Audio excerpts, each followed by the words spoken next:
希腊首都雅典火车公司办公大楼外遭遇炸弹袭击，媒体接获炸弹警告，警方随即疏散和封锁现场。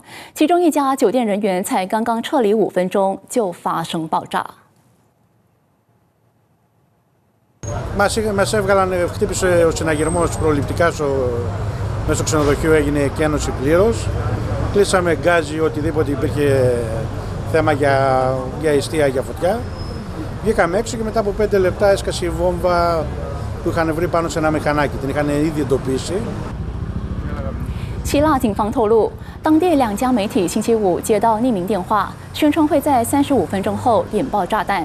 警方立刻赶到现场，疏散火车公司和周边建筑物内的人群。当时还在停放在火车公司大楼外的摩托车上，发现一个可疑的包包，不久后便爆炸。目前没有造成人员伤亡。警方初步怀疑这是一个简易炸弹装置。